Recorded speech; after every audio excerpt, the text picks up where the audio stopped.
Il-lejla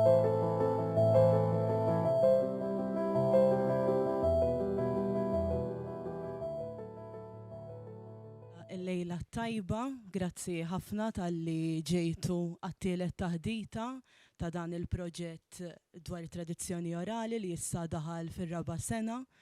Grazzi wkoll għall-fondi ta' riċerka tal-Università ta' Malta u l-appoġġ ta' Klabb Kodba Maltin li ta' kull darba jagħti 25 euro f'kodba lil kelliema li jkollna. Grazzi wkoll lill-koordinaturi li jmexxu dan il-proġett, lill-Professur Adrian Grima, lil-Dr. Michael Spanjol, lil-Professur Manuel Mifsud u membri oħra li jgħinu Juzi Gatt, Marli Mifsud Kirkob, Daniel Bezzina u Rita Saliba. Kif rajtu għandna ħafna taħdidiet skedati, spjegalkom aktar il-qudiem il-Professur Adrian Grima. Illum għandna magħna lil Simon Salafja li se jkellimna, kuntenta ħafna l-ewwel nett li se jkellimna wkoll se jagħti din it-taħdita dwar seħer il-Malti fit-toponomastika. Simon Salafja gradwa fl-Inġinerija Elettrika fl-Università ta' Malta, studja wkoll l-Ispanjol u għallem l-Ispanjol kemm fiċ-Ċentru Kulturali Spanjol Malti, fl-iskel tal-Gvern kif ukoll fl-Università ta' Malta u wkoll gwida liċenzjat u interpretu professjonali. Apparti minn hekk l-interessi ewlenin u l-passatempi tiegħu huma l-ivvjaġġar u l-kultura u l-istorja ta' Malta, speċjalment il-perjodu medjevali. U wkoll it-toponomastika, ovvjament illum hekk se jkellimna fuq it-toponomastika. It-taħdita se tkun tikkonsisti fi 3 partijiet. L-ewwel parti se tagħti ħarsa ġenerali lejn it-toponimi fil-kuntest lokali. It-tieni parti se tikxef jew tagħti ħiel lil dawn l-ismijiet biex ngħidlek kif dawn l-ismijiet jikxfu jew jagħtu ħiel ta' kliem Malti li llum m'għadux ukoll jintuża. U fl-aħħar taqsima tħares lejn l-importanza tas-sorsi orali.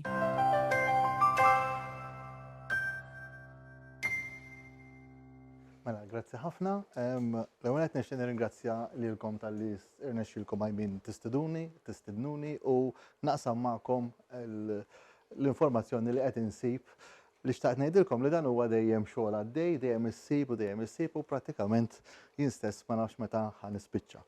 Ġifieri ħanispiċċa. Mela, kif qaltilkom Janika, il-taħdita ħadkum imqasma fi 3 partijiet, l-ewwel introduzzjoni ġenerali fuq it-toponomi, u mbagħad naraw ċertu kliem li jeżisti fit-toponomastika Maltija. Jien nħobb ngħid la toponimi u lanqas toponomastika kliem diffiċli l-ismijiet tal-postijiet jew l-ismijiet tal-imkejjen u l-importanza tas-sorsi orali. Mela, nibdew. L-ewwel parti ħad tkun daqsxejn hekk maġla għax ovvjament ħaniedu ħafna affarijiet importanti jiena li ġbart ħafna u ħafna daw il-postijiet tara ċertu patterns. Mela, biex inti jkollok isem ta' post, importanti jkollok 3 fatturi. Is-sorsi jew is-sorsi minn fejn jiġi dal-post, ġifieri xi ħadd xi darba semmih dal-post, il-post fejn jinsab, ġifieri tkun taf fejn jinsab il-post, u ovvjament il-perjodu ta' żmien meta l-post jeżisti. Mela, ħanagħmel hekk, jekk jiena ngħid illum niltaqgħu ir-Rabat, jien nista' ngħid mhux biżżejjed għax ir-Rabat jeżisti Malta, jeżisti għall-argument Għawdex u jeżisti l-Marokk. Ġifieri tkun taf il-post mhux l-isem biss, il-post ukoll. Il-perjodu ta' żmien ukoll importanti għax ċertu affarijiet inbnew u spiċċaw. Ġifieri issa naraw il-belt qabel ma bliet il-belt kien jgħidula isem ieħor. Ġifieri il-perjodu ta' żmien huwa importanti wkoll. Is-sorsi tal-informazzjoni dawn huma affarijiet ovvji, imma mbagħad taraw kif kollox jinbena bil-mod il-mod. Hemm 3 tipi jekk toqgħod taħseb jew dokumenti, jiġifieri xi ħaġa miktuba biss, jew mapep, jiġifieri kartografija, jiġifieri xi ħaġa li qed turi mappa il-post u l-isem li hija iktar aħjar li hija u ovvjament is-sorsi orali. Jiġifieri hemm ċertu postijiet illi la sissa għal-qas min-naħa tiegħi la qatt ma nstabu fuq dokument. Għax id-dokumenti impossibbli tfittex id-dokumenti kollha u qatt ma nstabu fuq mappa u jeżistu biss fil-moħħ tal-bniedem għax semaħħa minn missieru, nannu, eċetera, eċetera. Dan huwa eżempju klassiku, ġifieri, dak il-post naħseb araftuh, xtejdulu? Tieqa biss tgħidulu. Ovvjament, dak għal ċertu żmien ġiet maltempata u spiċċa. Kieku m'għandniex ir-ritratti, ovvjament, min jitwielet wara dal-post ħadd jgħidu mela hemmhekk kien hemm tieqa. Kieku m'għandniex illum l-informazzjoni li hija storjata li hija maħżuna fuq l-internet fuq dan ma nkunux nafu. Kurzità, x'inhu ħobb dak li jkun nagħti kurzitajiet. Vera huwa l-Malti, però waħda mill-kurzitajiet li lejhom laqtuni hawnhekk. Bl-Ingliż dik it-tieqa x'ngħidula? Azure window. U bil-Malti x'ngħidula? It-tieqa? It-tieqa ta' dwejra. Issa, eżatt, inti Daniel qal it-tieqa iż-żerqa. Hawn xi ħadd jgħidha t-tieqa żerqa? Issa importanti saqsi kif kont tafa?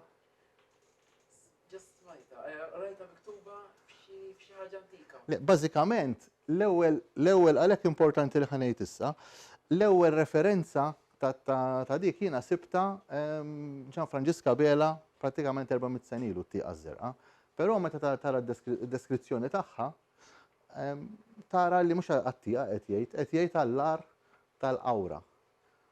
Ġifieri ovvjament dak li jkun hemm żbalji wkoll fid-deskrizzjoni. Issa l-importanti li tkun taf ukoll l-eqdem sors jew referenza, dak jagħti iktar prestiġju il-dak li jkun. Ġifieri jekk xi ħadd irid jgħid li huwa l-iktar post dokumentat antik li jeżisti pereżempju inna fin-naħa f'dawn in-naħat. F'dal-każ it-tieqa żerqa jien li ma sibx ma tantx tinteressani li ma sibx huwa meta l-ewwel kittieb Ingliż kien li xħat għallu jgħidu l-tieqa żerqa hemmhekk u qalibha l-Ingliż Azure window. Dik interessanti li ssiba għal kurzità. Imma xi ħadd xi darba ma sibx dan faqqa ġitu minn moħħu xi dan u qalibha waħdu. Mela, ħanaġġel daqsxejn iktar il-toponimi daw il-postijiet jinqasmu f'żewġ kategoriji li huma importanti taraw id-differenza bejniethom. Dawn li ż-żewġ gruppi bħala kliem jiena speċi ivvintajthom, toponimi sħaħ jiġifieri nafu fejn qegħdin. Toponimi postijiet neqsin għandna ma sibniex eżatt fejn qegħdin. Għaliex? Għax mid-dokumenti bin-natti notarili inti jkollok postijiet li jgħidek hemm malqa jisimha so and so, eċetera, però ma jtikx idea fejn qiegħda. Ovvjament inti m'għandekx garanzija li taf fejn qiegħda, ġifieri ma jkollokx informazzjoni biżżejjed li taf fejn qiegħda. Mela għandek toponimi li taf fejn qegħdin u toponimi li ma tafx fejn qegħdin. Dak huwa importanti li dik idealment inti dejjem l-ewwel pass li tittamel huwa dawk li ma tafx fejn qegħdin issib fejn qegħdin biex ovvjament taraf għalfejn jgħidulhom hekk.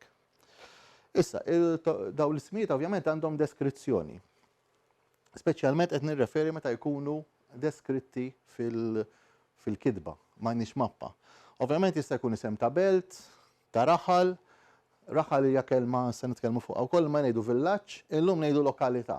Ġifieri llum hija faċli għax Malti hija maqsuma f'54 lokalità, illum kunsilli lokali u Għawdex maqsum f'14.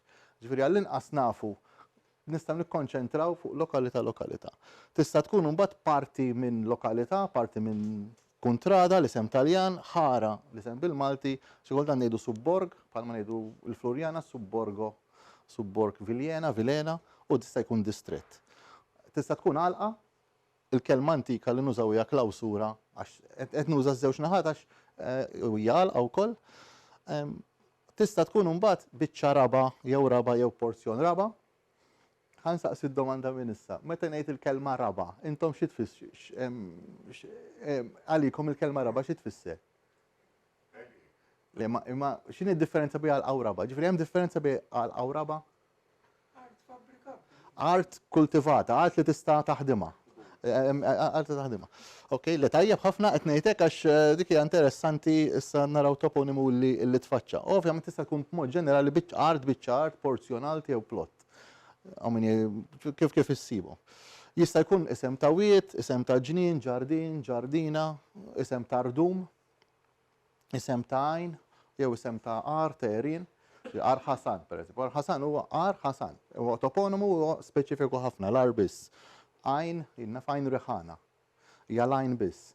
Ovvjament, mbagħad ikollok l-għalqa ta' għajn riħana, ġifieri tkun l-erja wkoll. Tista' tkun isem ta' olja, nitkellmu fuq in ġenerali, isem fuq mal-baħar jista' jkun isem ta' daħla, jew ngħidula bajja, jew qala, jew ramla. U jista' jkun isem mal-kosta. Ikun xi jkun l-isem tal-kosta, però l-iktar li nużaw huma l-isem ras, innaf, ras il-bajja dawdex, u jew kap. Kap, l-isem iktar taljanizzat. U hemm ismijiet oħra. Issa, ħanagħmel mistoqsija. Għalikom, l-ismijiet tat-toroq, l-ismijiet ta' knejjes, l-ismijiet ta' kappelli, kunventi, daw l-affarijiet li qed insemmimek, swar, fortifikazzjonijiet. Għalikom dawn huma toponimi jew le? Huma postijiet ta' mkejjen jew le? Tikkonsidrawhom bħala toponimi?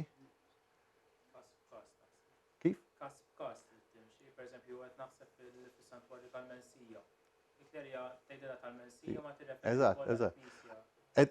Jiena naħseb illi il-risposta tas-sinjurija tajba, fis-sens. Inti ma tistax tittamel differenza bażika bej xi ħaġa li hija mibnija u xi ħaġa li hija naturali. Għaliex qed tgħidlek?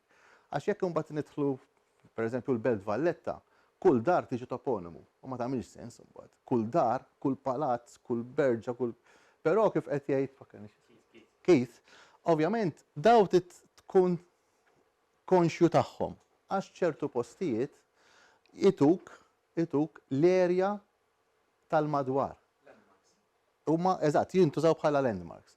Jiġifieri jekk jiena ngħid, ħanati eżempju ma sepp qabżet l-slide, jekk jiena ngħid il-Knisja ta' Santa Margherita ta' Għajn Riħana. Dik il-Knisja ta' Santa Margherita ta' Għajn Riħana qed ittik jekk inti individwajta fuq mappa qed ittik l-erja ta' Għajn Riħana. Imma tittoqgħod konxju tagħhom. Ħanerġa' ngħid eżempju ieħor. Jekk jiena hawn xi ħadd mill-Marsa, jekk jiena ngħid il-Knisja ta' ċejlu, dik ittik landmark jew le. Dik imbagħad ma ttikx għax ta' ċejlu huwa s-sit li bnija. Ġifieri tittoqgħod attent inti li huma jagħtu landmarks u ma tivvintax landmarks li ma jeżistux, ma tivvintax toponimi li ma jeżistux. F'dak is-sens ukoll. L-imtieħen ukoll huma importanti għax l-imtieħen jagħtu ħafna landmarks, però ma ġifieri tittoqgħod attent. Ġifieri inti jekk int għandek il-mithna tal-Odor, tkun taf illi l-ewwel qabel m'għandek il-mithna tal-Odor, taf li jeżisti l-post tal-Odor. Mhux waħda tikkonduċi għall-oħra, waħda mhix awtomatika għall-oħra. Okay. Issa, dawk li semmejt qabel jistgħu jinqasmu wkoll f'toponimi li huma enormi bħal il-Belt Valletta, dik hija erja kbira. U issa tkun Ar Ħasan li hija ħaġa limitata ħafna. Jew inkella pereżempju ħansemmi għajn l-għajn tal-ħasselin, pereżempju, tal-imsieda, dik hija partikolari biss. Ovvjament hija mibnija, però hemm mejjun li mhumiex li huma naturali. Pereżempju, l-Baħrija hemm għajn jisimha għajn birda, dik hija naturali. Anke l-għajn tittoqgħod attent għaliha, lejjun tal-ilma. Hemm dawk li huma kbar, hemm dawk li huma fl-erja fiż-żona tagħhom u dawk li huma żgħar li tista' di ovvjament jiena bħala regola ngħid, bħala regola ta' ġifier kulħadd għandu jekk inqas minn 100 metru kwadrat jiġi mikrotoponimu tista' tkun aqqa, jekk inti għandek il-qasam ta' Bulebel huwa l-kelma qasam jidher estate, dak huwa ikbar. L-iktar ħaġa importanti wkoll biex nippruvaw nifhmu kif nistgħu ninterpretawhom. Toponimu jista' jikkonsisti f'kelma waħda u jista' jikkonsisti f'iktar minn kelma waħda. M'hemmx triq fin-nofs, jiġifieri jew kelma waħda jew iktar minn kelma waħda, tnejn tlieta. Toponimu sempliċi kelma waħda, toponimu kompost iktar minn kelma waħda. Ġeneralment tnejn jkunu. Issa, toponimi sempliċi jinqasmu f'erba' postijiet. Jekk jiena ngħid int fejn toqgħod, ir-risposta tista' tkun kelma waħda. Jinnoqgħod Birkirkara, jinnoqgħod Għajn Silem, jinnoqgħod Birzebbuġa, kelma waħda. Tista' tkun kelma waħda u artiklu, jinnoqgħod il-Mosta, jinnoqgħod ir-Rabat, jinnoqgħod in-Naxxar, it-tieni każ imma kelma waħda l-prinċipali. Jiena minnu minn hawn hemm ħafna postijiet jinnoqgħod ta' Sannat, ta' Ċenċ, ta' Kerċem u hemm ċertu postijiet li jieħu ta' il-prepożizzjoni ta' u l-artiklu ta' Sliema, tal-Pjetà. Dik hija l-isem uffiċjali. Imma inti kelma waħda għandek.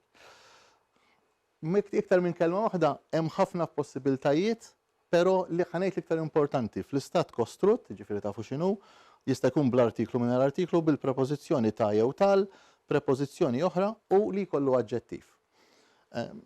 Ħanati eżempju biex tifhmu malaj. Kas Kostrut, Ġebel Ċantar, Irdum Mawru, Ras il-Ġebel, għandek l-artiklu, daħlet ix-xileb, hemm ħafna postijiet oħra, Ras il-Bajjada. Dak li għandhom il-prepożizzjoni ta' u għandhom iktar minn element wieħed, il-ħabel ta' degwara, dan huma kollha li xtaqt ngħidilkom daw li qed insemmi hawnhekk kollha huma toponimi sħaħ, jiġifieri nafu fejn qegħdin. Ovvjament jien ma nafhomx bl-amment, però nafu fejn qegħdin, jiġifieri għax jiena dejjem il-punt ta' tluq huwa l-aħjar tkun taf fejn qiegħed l-ewwel. L-aħraġ tal-Madonna, l-lista ġewwa, ix-xara tal-qortin, u mbagħad pereżempju ssib jiena biex tista' tagħmilhom ta' b'mod alfabetiku dejjem qed nuża ta' kif qed innutaw u l-artiklu dejjem wara, għaliex biex inti taħt it-tafal, ta' taħt ta' xkora. Kurzita u xi ħadd jaf fejn hu ta' taħt ta' xkora? Ifisser ma tantx hawn minn għawdex x'għawdex qegħdin. Ta' fuq il-lajn ta' wara l-bejt, bejt hija kelma antika tfisser dar, u mbagħad ovvjament l-aħħar possibilità li għandek l-aġġettivi. Il-ħofra żgħira, l-wit l-abjad, ix-xara l-ħamra, l-qasam iċ-kejken. Daw kollha jeżistu Malta mhux qed nivvinthom jien. Malta b'għawdex. Issa, qed naġġel ħafna ta' naf apposta. Għax għandna ħafna hemm toponimi li huma implikati, bl-Ingliż implied. Jiġifieri jekk jiena naf illi teżisti knisja li teżisti. Il-Knisja ta' Santa Margherita ta' Għajn Riħana. Jiena nista' ngħid li teżisti Għajn Riħana. Il-Knisja tini l-isem tal-post. Ġifieri kieku jien qatt ma sibt l-isem Għajn Riħana, mela ħanati eżempju. Pereżempju hawnhekk hawn mappa antika ta' Malta fejn jeżisti area jisimha ta' Wied iż-Żebbuġ. Ovvjament jeżisti Wied iż-Żebbuġ mela. Jekk inti l-area l-eliqiem ta' madwar huma ta' Wied iż-Żebbuġ, timplika li jeżisti Wied iż-Żebbuġ, għax il-wied qed tarah. Jekk hemm post, hemm wied ieħor li jismu Wied Għajn Mula, qed timplika li Għajn Mula teżisti. Forsi ma tafx fejn qegħdin ma teżisti. Jekk ma taqblux miegħi jgħiduli, ġifieri jgħiduli. Issa ngħidilkom għalfejn l-iktar li qed nikkonċentra fuq il-widien. Iktar osservazzjonijiet u mistoqsijiet. L-ewwel mistoqsija, it-toponimi daw il-postijiet jimxu mas-sintassi grammatikali, ġifieri jobdu l-regoli tal-grammatika, x'taħsbu? Mill-affarijiet li rajna? Ekki, eżatt, dik hija. Ħafna drabi iva, però hemm eċċezzjonijiet. U ħanati eżempju. It-tieni mistoqsija. L-aċċent, ġifieri fejn għandek is-sillaba li għandha l-aċċent.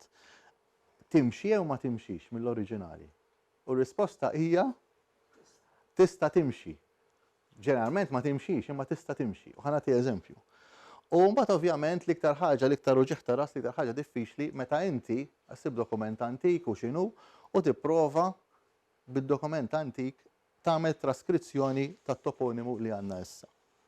Mela, ħanibdew. Dawn huma kollha eżempji ta' fejn is-sintassi l-binja ma segwix ir-regoli. Jekk issegwu kull triq li teżisti Malta li jisimha Main Street bl-Ingliż jew strada reali kif kienet qabel, dejjem issibuha miktuba triq il-kbira. Qatt ma tgħidu, qatt ma rajt tabella jien li hija t-triq il-kbira. Qatt.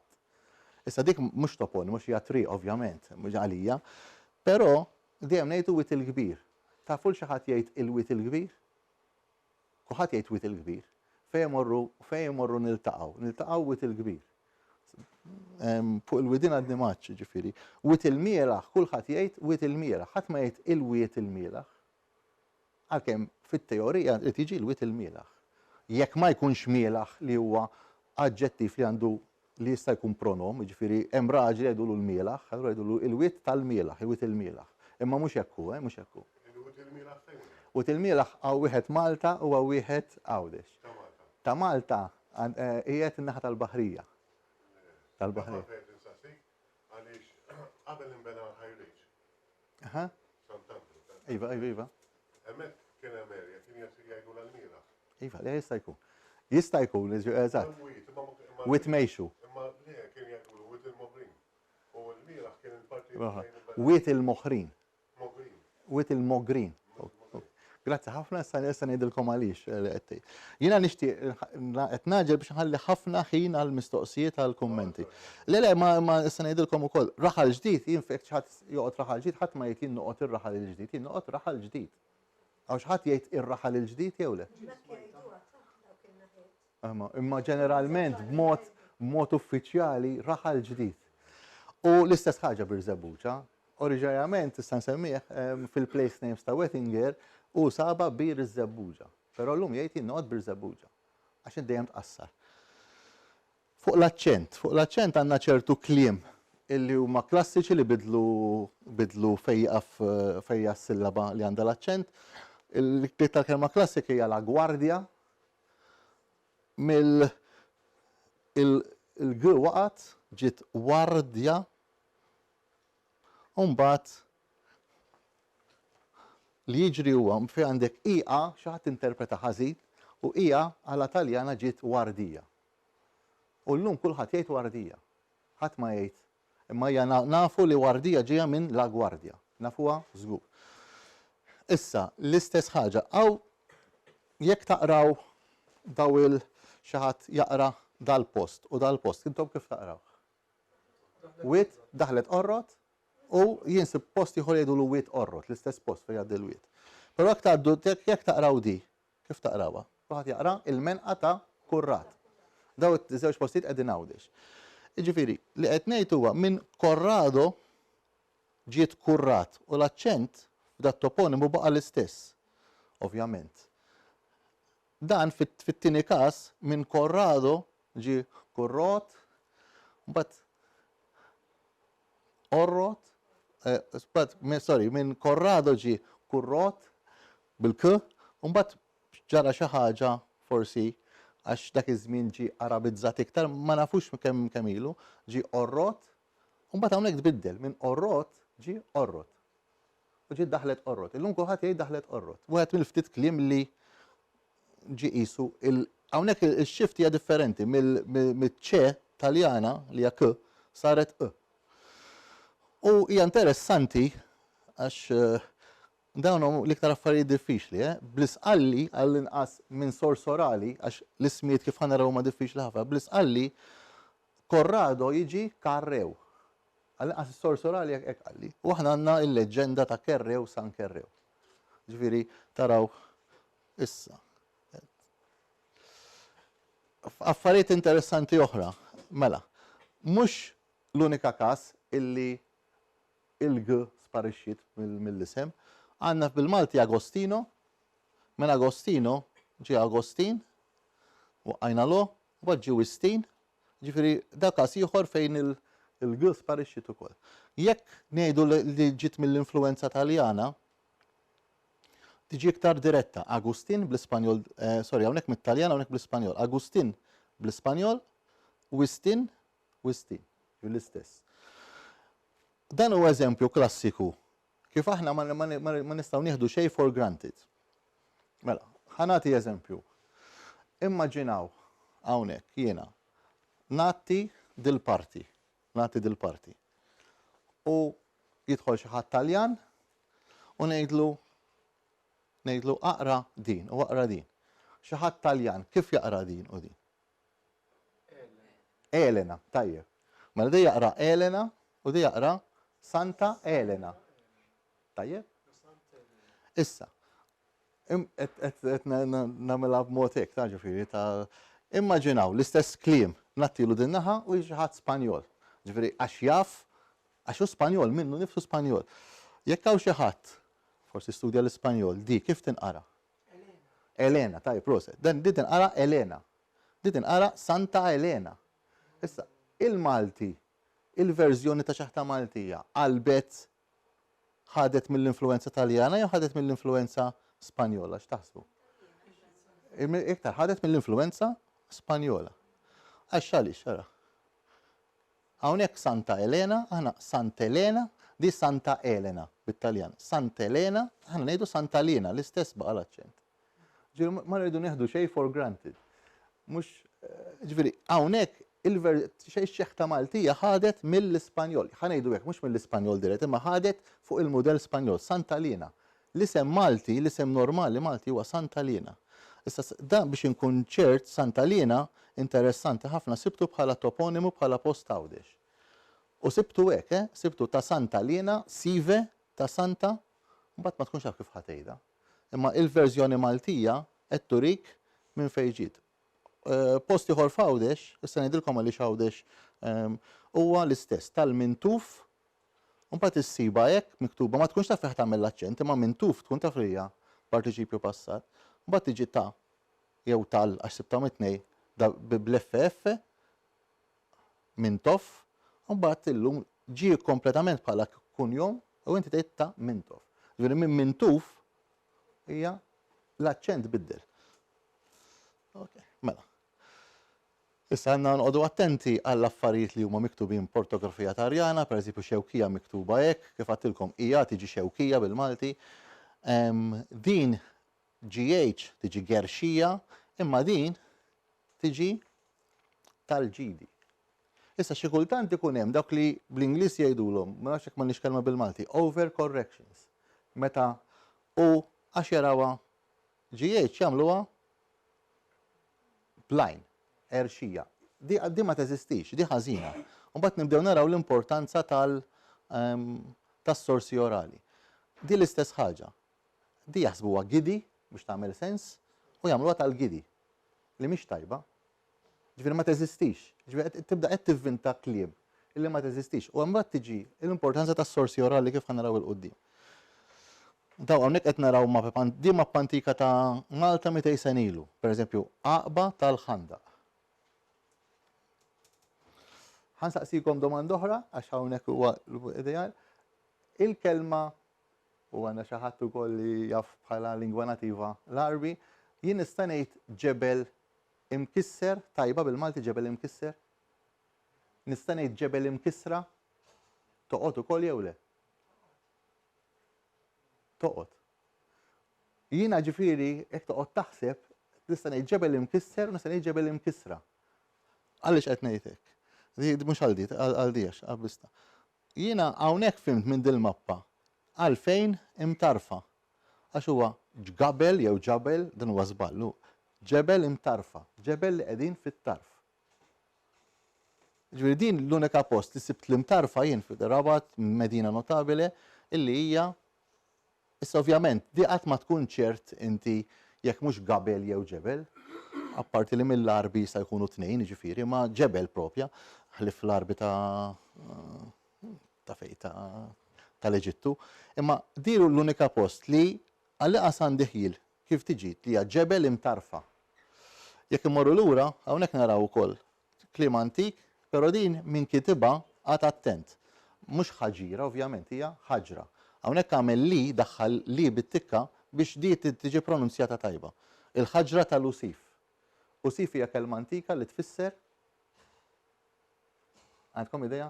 Eżatt, daw jiena mhux għax jien espert tal-Malti, daw jiena għax ovvjament ikollok tfittixhom. Usif hija l-kelma antika li tfisser skjaf. Bejwet u ieħor, daw ma kollha. U di qiegħda fejn il-Knisja ta' Santa Madalena l-irdum ta' ħaddingli biex niftiehmu. Issa nispjegaw, ġebel hija għolja, sa ħanispjegaw tibsex. Mela di għamilnija, di ma ġiex tajba, imma ma ġara xejn, di ma rranġajniex. Imma di għandi kien hawn miktub hawnhekk. Irdum din tista' tiġi. Di qawżitilna. Din hija siġriet jew segriet. Biex tara d-diffikultà ta' traskrizzjoni, di hija irdum is-segriet. Fil-fatt, mill-istorja dik hija tfisser sekreto. Ġifieri dik hija dejjem problema. Biex nagħmel daqsxejn ta' sameri, jekk ikollok dil kelma, inti qatt m'inti ċert, jekk mhux qed tfisser sekreto li hija xi ħaġa li hija tas-sekrezja, ġifieri xi ħaġa medjevali, jew kellha tfisser siġriet. Qatt ma tkun ċert. Jekk inti għandek żebbuġi, kif inhi miktub hekk m'għandix tikka ovvjament, għax dak iż-żmien, kif tafu intom, l-alfabet Malti dak iż-żmien ma kienx jeżisti. Ġifieri tista' tfisser żebbuġ u tista' tfisser żebbuġi. Qatt ma tkun ċert.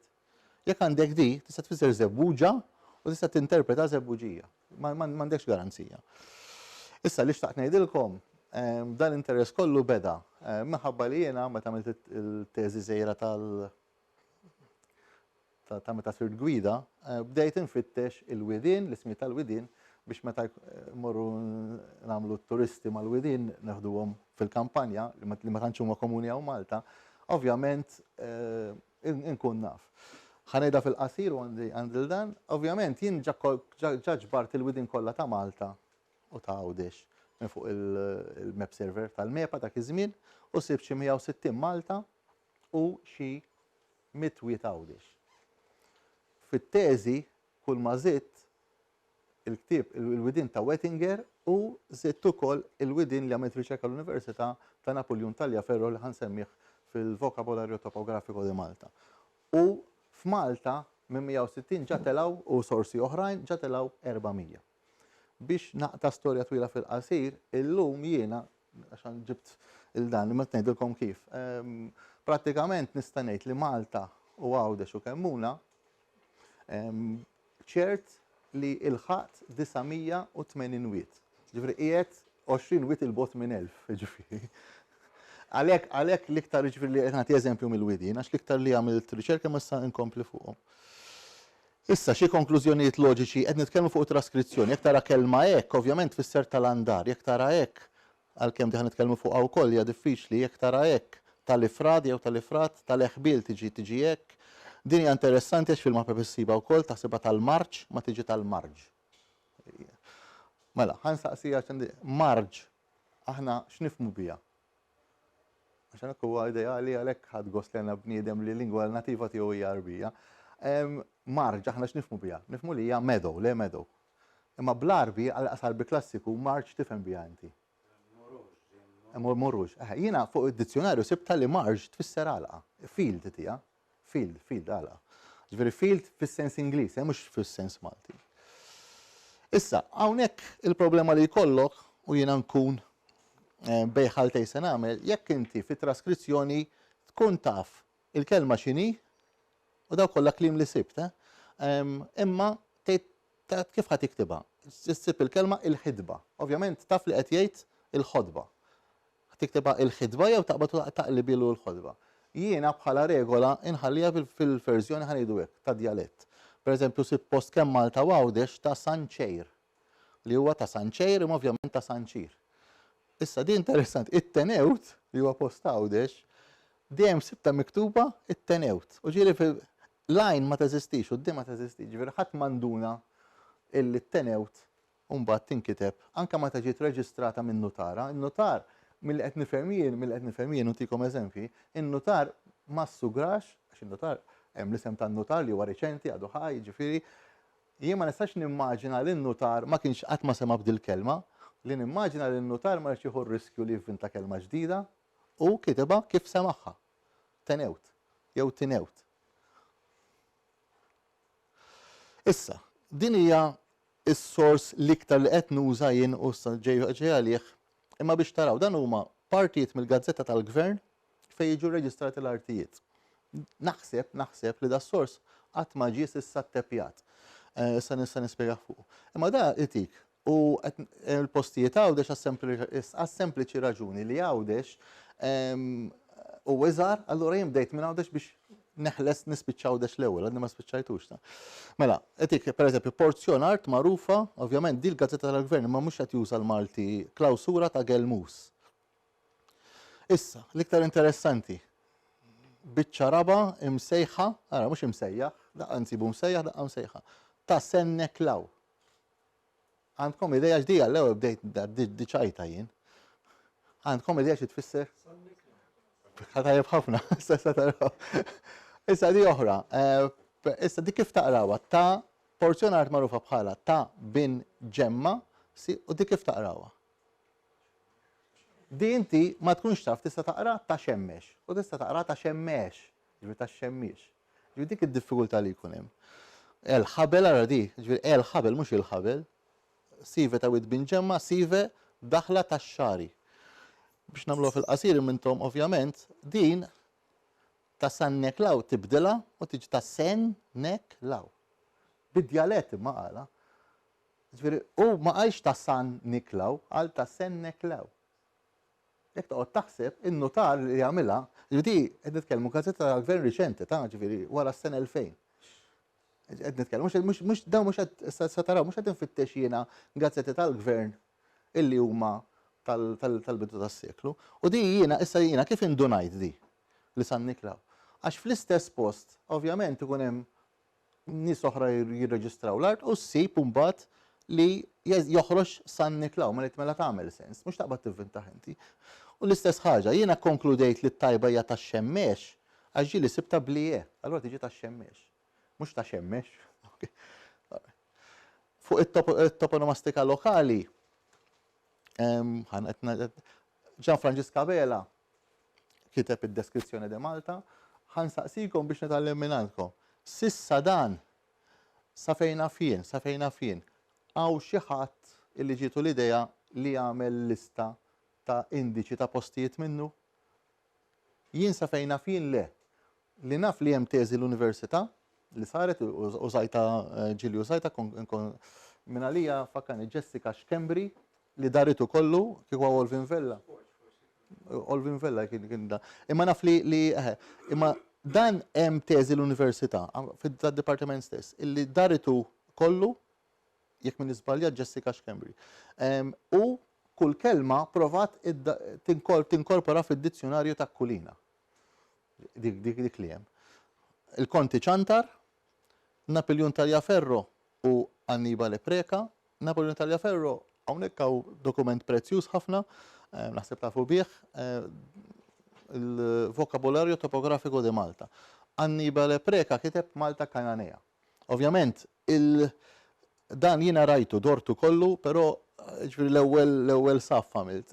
Ktibt it-toponimi kollu tiegħu. Dan fil-Widin Biz dortu. Ġifieri għatfadal Wettinger, ovvjament, il-place names, m'għandux bżonn introduzzjoni, u Ġewża Miċ-Ċantar hemm teżi interessanti fuq il-Għawdex u Ġewża Miċ-Ċantar ukoll għamel il-ktieb ħareġ fuq il-kosta ta' Għawdex.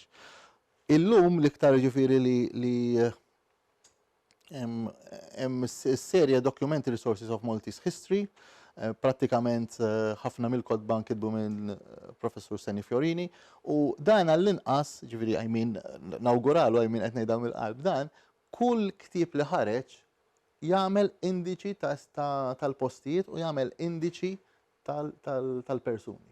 U dak jifrankalek ħafna xogħol. Ġifieri jiena daw dortom ftit, għastax ovvjament, u sibt widin ġodda li ma jsemmihom ħadd ieħor. Ġifieri ma jkunu imma ssib ix-xogħol lest.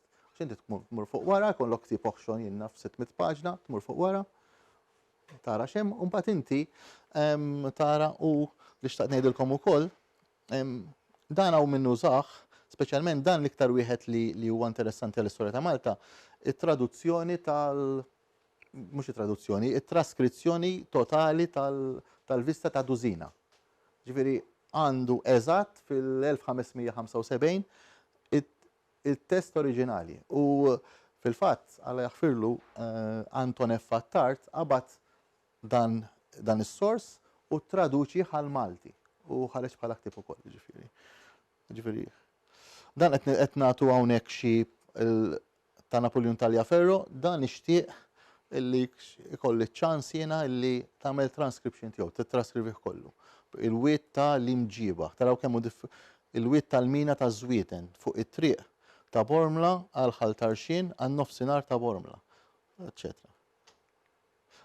Da biex insemmi kollox dan sar traskrizzjoni tiegħu imma minn għalija ma jistax niftakar l-isem. Imma hemm teżi traskrizzjoni tiegħu. Però traskrizzjoni tiegħu tiddura kollha għax ovvjament il-persuna ma kienitx konxja tal-place names kollha ta' Malta. Din hija ta' Wettinger, ovvjament. Fl-opinjoni tiegħi huwa l-iktar ktieb illi għandu valur fuq il-place names li ħareġ sissa. Però ovvjament dan jibdejt naralizzah u ngħidilkom għaliex imma dan jista' jagħmel taħdit oħra fuqu, ġifieri jista' jkun hemm taħdita fuqu biss l-għażli tiegħu għax hemm informazzjoni illi jiena ħriġta illi solvejt ħafna problemi. Ħafna diffikultajiet. Dan huma l-kabrej tal-kavallieri, jien sissa li dort il-kabrej tal-Ingliżi. Il-kabrej tal-Ingliżi dorthom kollha immadni ma klassifikajthomx. Issa, jien ħanejt x'għamilt sissa biex dak li ikun speċi konxju. Ovvjament, dak li ikun konxju illi jekk ħassib post, il-post irid ikun taf eżatt fejn qiegħdu. Mela jinqbad il-mappa ta' Malta.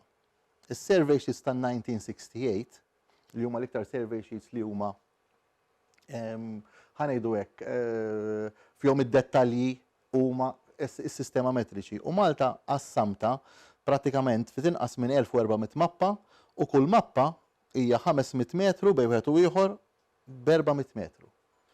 U l-istess għamilt f'Għawdex, imma Għawdex u Wiżar, allura kważi il fuq minn 600 mappa u kull mappa hija 400 metru b 300 metru. Jiġifieri, din hija jiena għandi ġifier fuq il-computer, kull kaxxa li qed naraw minnha hija mappa differenti. Aw 1400 metru, 1400 mappa. U din hija Għawdex. Għawdex qatt noqgħod nilgħab fuq il-computer, qatt noqgħod nara liema huma il-partijiet tat-truf tal-kostalli u prattikament mingħajr ma naf meta dortek pinġejt pixel il-mappa Għawdex. Issa għaliex importanti. Di hija Għawdex, bdejt Għawdex għax ħafif. Ġifieri qed taraw did-dottaw punt, hawnhekk għandek 4 kaxex, prattikament 400 metru, u inti hawnhekk għandek 1, 2, 3 kaxex. Ġifieri jekk jiena mbagħad dorthom waħda waħda u bdejt ngħid kemm ta' Malta u kemm Għawdex, u għatta hawnhekk hawn Ammar, hawnhekk hawn ta' Ammar, hawnhekk hawn ta' Ammar, u qegħdin f'dil-kaxxa, nagħmluhom fil-kaxxa.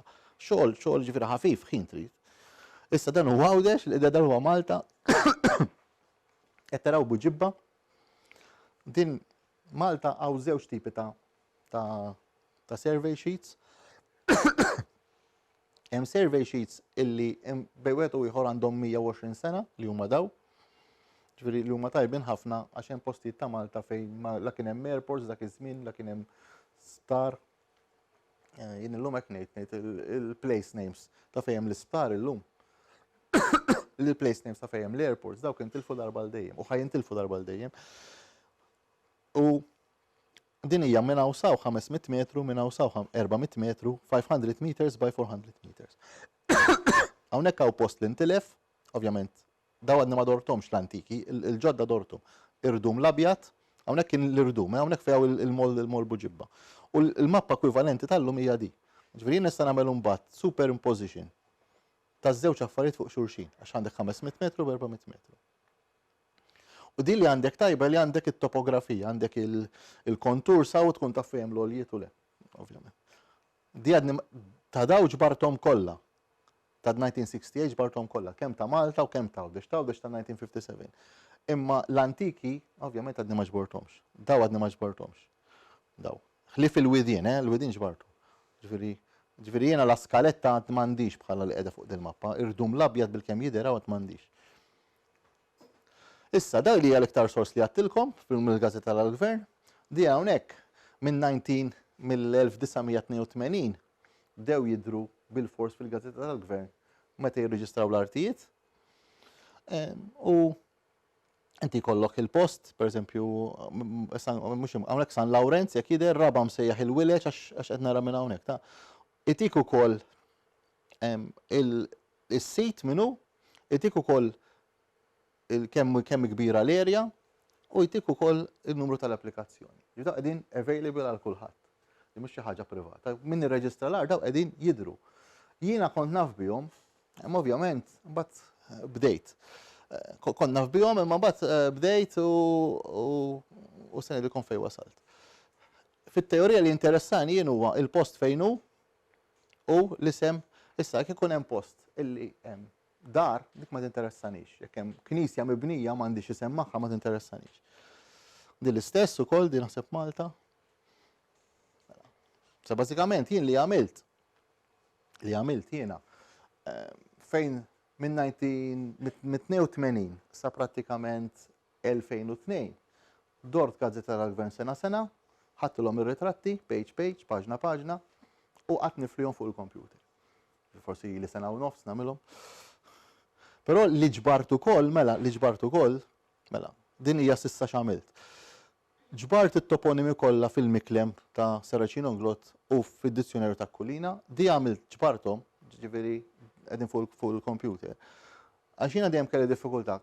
Kif ħanikteb pereżempju xajra. Xajra tinkiteb x-i-r-a jew tinkiteb x-i. Allura qatt biex neħi dubju ħandur da biex ikolli inqas dort daw qegħdin fuq il-computer. dort is-survey sheets ta' 1968 u ta' 1957 li baqa li nara ta' Malta l-iktar antiki, imma ħafna minnhom jirdob, u dort il-kabrej tal-Ingliżi 1860s, ġifieri. Daw ukoll daw ħarġu ħafna interessanti għax daw ta' fejn qegħdin. Daw inti għandek idea fejn qegħdin, ġifieri. U l-iktar li bħalissa għaddej huwa r-Reġistru tal-Artijiet. Mingħajr ma mort il-Land Department, ġifieri jiena mill-Gazzetta tal-Gvern biss. Mela, dawn huma n-numri. Sissa l-estate ta' Malta u ta' Għawdex minn bdew sas-sena 2000. Issa biex taraw hawnhekk kemm hija kwistjoni ta' statistika. In-numru ta' applikazzjonijiet Malta iktar minn 12,000. Ġifieri jiena fiżikament dort iktar minn 12,000. Minn 12,000 Malta dawk li kienu interessanti għalija li kien fihom xi isem li interessani 6,000, 54%. Għawdex li pratikament huwa kwarta Malta bħala area kien hemm 7,000. Imma minn 7,000, ġifieri mhux kwarta dan, 7,000. U ħarġu toponimi ħarġu pratikament fit iktar minn 4,500. Imma Malta fit iktar kull tnej joħroġ wieħed. Minn Għawdex kull tlieta joħorġu tnej pratikament. Ġifieri għax Għawdex hemm iktar raba'. Issa li daw wasalt saw. Kif wasalt saw? Ħadd deċiżjoni għad issa nikkonċentra għax kien għad baqali minn 2001 sa 2018. Għad nikkonċentra fuq Għawdex. Mela, Għawdex issa meta l-estate, Għawdex l-estate sa 2018 pratikament kollha. Għaliex? ġbart kemm hemm applikazzjonijiet kollha, ġifieri ddurhom post. Kemm hemm toponomi u sissa l-estate għax mbagħad bdejt naġġel għax bdejt nagħmel lokalità. U sissa pratikament kull ma baqa li żewġ lokalitajiet Għawdex minn 2010 to 2018. U ħarġu baqa li 3,500. L-iktar żewġ lokalitajiet li baqa li għandhom huma l-Qala u ta' Kerċen. Biex nagħmlu fil-qasir minn dal-perjodu Malta minn kważi l-lokalitajiet kollha ġat tista' tiġbor iktar minn 3,500 toponimu u Għawdex li prattikament kważi l-estejtu kollu ħlif żewġ lokalitajiet ħarġu prattikament l-istess, 3,300. Ġifieri ara x'hekk kwantità ħarġu. Mela dik hija prattikament l-ewwel introduzzjoni. Kif qegħdin fil-ħin kemm għandha ħin? Minuta, le, biex nara kif qegħdin biex nagħmlu x'qed ngħid. X'inhu? Issa Mela, it-tieni parti issa li ħanagħmel huwa illi nikkonċentra fuq it-tifsira tat-toponimu, fuq it-tifsira biss. U mbagħad nagħti xi eżempji li huma kurjużi.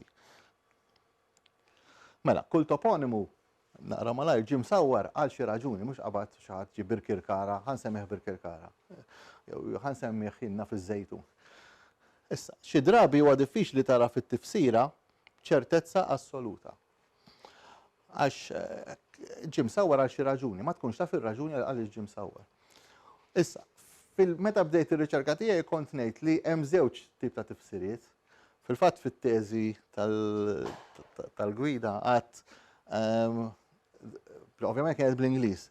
Meaning, nagħti il-meaning, u fejn ma sibx il-meaning ngħid unable to find a plausible meaning. To date, unable to labt safe. Illum ngħid illi għamilt ħażin. Għaliex? Għax hemm tliet sitwazzjoni li trid tikkonsidra, it-tifsira hija korretta, hija tajba. Għandek ċertezza assoluta li t-tifsira hija tajba. Pereżempju, ħadd ma jiddubita għaliex il-belt jisimha Valletta, għaw xatt jiddubita hemm daqs dawk sorsi li hemm De Vallet jew De la Vallet, għaw xatt jiddubita għaliex Senglea jisimha Senglea, ħadd ma jiddubita. Għaw xatt jiddubita għaliex il-kapitali ta' Għawdex jisimha il-belt Victoria, ħadd ma jiddubita. Għax hemm sorsi biżżejjed li dik hija ċertezza għalfejn semmew. Però mbagħad hemm it-tieni livell li t-tifsira hija plawsibbli, tista' tkun tajba, hija loġika, imma m'għandekx ċertezza 100%. U llum jiena ngħid illi jekk nasal saw ukoll kuntent. U t-tielet waħda hija ngħid sa issa ma nstabet l-ebda tifsira plawsibbli. Ma ngħidx ma sibx ngħid ma nstabet, passiv. Ġifieri inti qatt m'għandek tirriskja, ġifieri jiena milli tant hemm kliem antik illi jekk m'iniex ċert, jekk m'għandix idea ngħid din. ġieli sibt każi li għandek żewġ tifsiriet plawsibbli mhux waħda, tnejn. Mela, inti dejjem jaqbillek tibda minn toponimi sempliċi, ġifieri dawk li għandhom kelma waħda. Pereżempju ta' ġarnaw xi tfisser, ta' sfurija xi tfisser, ta' ħlantun xi tfisser. Mbagħad jekk inti di taf xi tfisser, mbagħad taf li wieħed ġarnaw għandek idea xi tfisser. Jekk taf ta' ġarnaw xi tfisser, jekk taf ta' sfurija xi tfisser, daw kollha toponimi illi naf fejn qegħdin, wieħed osforija għandek idea xi tfisser. Wieħed blandun, hawn xi ħadd jista' jgħidli għalfejn wieħed blandun, pereżempju? Naf li blandun huwa blandun, blandun hija xemma kbira, le? Imma tagħmel sens li huwa wieħed blandun? Ma tagħmilx sens. Fil-fatt, dik waħda issa ngħidilkom. Issa, meta tfittex daw kollha, tasal f'konklużjoni. Ovvjament, jien mhux qed nivvinta r-roda, ġifieri kemm jgħidha Wettinger fil-dan, illi toponimu jista' jkun, isem ta' post jista' jkun jew antroponimu, jiġifieri isem tas-sit tal-art, isem ta' min jaħdem l-arqa tal-art, eċetera, eċetera. Jew jista' jkun deskrizzjoni daw it-tnejn. Bħala kalkolu jiena ngħid illi kull toponimu 95% biex ma ngħidx 99%, ħankun daqsxejn. 95% ta' kull toponimu jaqgħu f'daw it-tnejn. Issa, jista' jkun marbut ma' ġraja storika. Di sitwazzjoni hija rari ħafna li hija marbuta ma' ġraja. Pereżempju, għawdex jiena nista' ngħid li hemm post wieħed biss, il-ġebla tal-ħalfa. Għalfejn jgħidu l-ġebla ta' ħalfa. Għandkom idea? Ta' dragut, għax dragut jgħidu li ġie hemmhekk u ħallef il-dan. Dik hija event, dik hija ġraja storika. Jew pereżempju fejn jgħidu l-ras dragut fuq il-map, għalfejn dragut.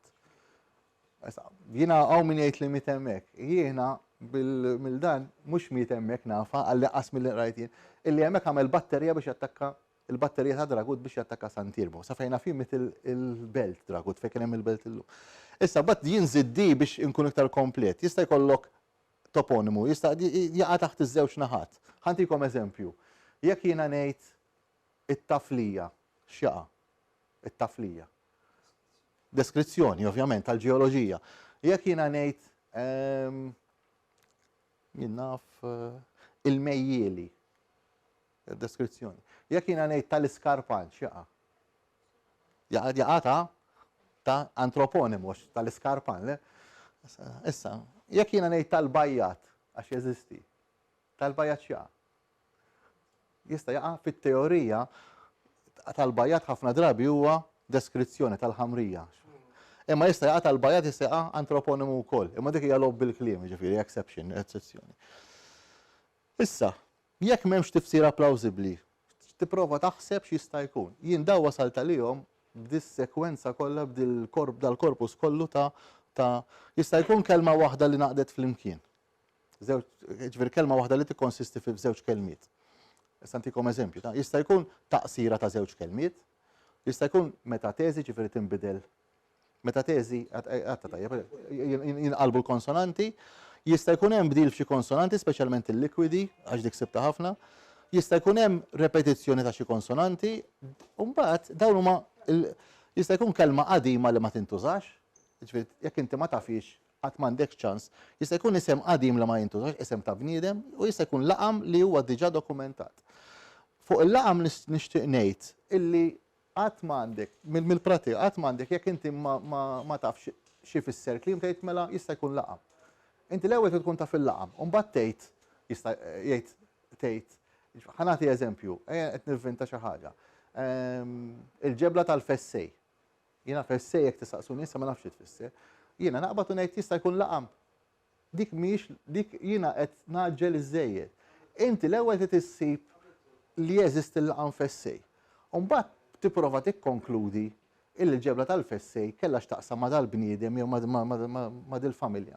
Ġifieri qatt m'għandek jekk il-laqam ma jeżistix, aħjar tgħid ma nafx u tieqaf hemm. Issa, pereżempju, di faċli, għajn silem qabel kien jinkiteb għajn silem li tifhimha. L-għajn ta' bniedem jismu silem. Ta' ġarnaw din sibta, ġifieri mhux qed nidħol fid-dettall, ġarnaw hija ġnien it-taqsira ta' ġnien Arnaw. Araw l-imnara, ma tantx ippubblikajt imma fl-imnara l-aħħar imnara li ħareġ di qiegħda spjegata tajjeb. Nurata ġejja minn Rinota. Daw sibtom. U di rinoti hija metatesi u xek, u ġejja minn kurunata. Dan eżempju ieħor, ġifieri ma di ssiba inti, il-da jurik għax tgħid ta' nurata sive ta' rinota, ma l-istess ħaġa. Ġifieri kurunata biex iqassruha għamluha rinota u hekk sibta, u mbagħad sibta nurata. Issa, l-interessanti il-witt tal-ġirwin, għandkom id-dija fejn qiegħed? Huwa ħaddingli. Fl-istess post sibt fil-kabrej tal-Ingliżi il-witt tal-ġelwin, kemm fil-ċantar Malta Illustrata u kemm Gianfrancesca Bera jtieħ witt ġenwin. U xi tfisser ġenwin x'imbagħad tagħmel sens. Hija il-verżjoni Maltija jew Arbija ta' Ġenova, Ġenoviżi, Ġenovese. Bat jibdew jagħmlu sens. Imma kien tgħid li di, qatt m'għandek ċans di tasal għal di, l-ewwel minn hawn titmur u mbagħad tipprova tagħmel sens. U di tafuhom l-imġar għallum nikdbuha hekk u tajba, ġifieri mhux qed ngħid li imma ġejja minn il-plural ta' moġra jew miġra. U l-istess li braċ nikdbuha, imma il-plural ta' ġifieri dik faċli. Issa, fuq l-ismijiet, antroponimi, jistgħu jkunu ismijiet, kunjomijiet, laqmijiet, titli, eccetera. Ħajn nitkellmu fuq ismijiet, jien ħan nikkonċentra fuq ismijiet biss, għax inkella ma nispiċċaw qatt. Jista' jkunu Maltin jew ta' xeħta Maltija, ta' nisel Arbi jew ta' xeħta Arbija, ta' nisel Sqalli. L-iktar li jien għajt skantat huwa ta' nisel Katalan kemm għandna. Spanjol ftit għandna, qed itkellmu place names, takru mhux ismijiet ta' nies, dawn huma ismijiet ta' nies li jeżistu bħala postijiet imma. Mela, però ħantikom biex taħsbu. Tafu xi jisem Malta li żgur l-oriġinu tiegħu huwa Spanjol? Tgħidu lix Lisla, Lisla naħseb ġej minn Iżola bit-Taljan. Aħsbu ftit, imma ħanatu eżempji. Kieli, tafuh. Mikil, Kalċi, daw kollha ismijiet ta' postijiet illi sibt f'Malta. Ma għax niktibhom kollha minħabba spazju. Ġifieri hemm post jismu l-witt ta' Kili, il-witt Kalċi, ta' Ċikku, Grezzju, Minku, jew Minka sibt ukoll, Madlien, li hija Madliena. Nerġa' ngħid dawn huma ismijiet ta' postijiet, mhux ismijiet ta' nies. Kurżità, Bendu, qed insaqsi għax jien għadni ma sibx tarf 100%, Bendu skont intom x'isemu? Jiena l-iktar li wasalt viċin u l-iktar minn sorsi orali huwa Benedittu. L-iktar li wasalt viċin. Imma biex ikollok il-Venuta u li tinna Venut. Venuta x'isemu? Jiena ħanejdilkom fejn wasalt viċin jien. Jiena Bonaventura wasal għaluli. San Bonaventura, issa, jien ħansaqsi lilkom. Għad xi darba saret xi teżi fuq l-ismijiet Maltin kif jgħidu bil-Malti? Jew tafu bija, għax din hija utli ħafna. Per eżempju, tipo Ġammink, ismijiet tan-nies. Ġifieri, per eżempju, biex tara kemm tidħol kemm hi diffiċli, Gori tafuhom, Gori tafuha li Girgorle. Belin, għandkom idea? Mhux Belin blind, ta' sibta ta' Belin. Belinju, sibta jien, San Belinju. U dejjem tfittex għal qaddis, għax dak iż-żmien ħadd tifeċċa. Bażikament li jrid isir qed nagħti idea, ngħid issa suġġeriment. Jekk xi ħadd kollu l-interess li fil-1000 isib ir-reġistri tal-1900 tal-parroċċi ta' meta twildu tfal, ħu sena partikolari 1900 iddur kemm twildu tfal hemmhekk u taraw x'inhuma l-ismijiet tagħhom. U inti ikollok garanzija li pereżempju Grezzju ġej minn Grazio jew minn Horis. Din l-istess Orrot, Peppi. Din għandkom idea minn fejn ġej Dawdar minn dan? Jien Teodoru. Imma daw, ġifieri jiena daw għax insaqsi n-nies. Ġifieri imma biex ikollok il-prova 100% tkun hemm xi ħadd jgħid li t-sija tiegħi kien jisimha pereżempju kien hemm inqalli ta' offrili, pereżempju Masika, għandkom idea ġdida għamilt question mark m'għandix idea. Masika Masu jagħtu Mas qed naħseb. Imma Masika m'għandix idea. Biex taraw kemm hu diffiċli. Issa li hemm interessanti, ismijiet fid-diminuttiv li qasanna tifsira plawsibbli Tamrejnu li huwa l-imġar, id-diminuttiv ta' Marjanu. Tamrejna li huwa Għawdex, id-diminuttiv ta' Marjana. By comparison, minix ċert, plausibbli, mhux korretta, ta' Zdejru, id-diminuttiv ta' Sidor, post l-imġar. Kont semmejta, u fil-fatt semmejtulek mill-imġar, Mario Vassallo ikkonfermali li hu għandu jaf minu da Sidor. Il-witt ta' Gregel. Prausibri Greiger huwa d-diminuttiv ta' Girgor. Għax mhux tal-Greiger, ta' Greiger. Ovvjament jista' jkun laqam, imma laqam jiġi minn xi ħaġa, ta' Grejbla. L-iktar interessanti, Grabiela Gabriella.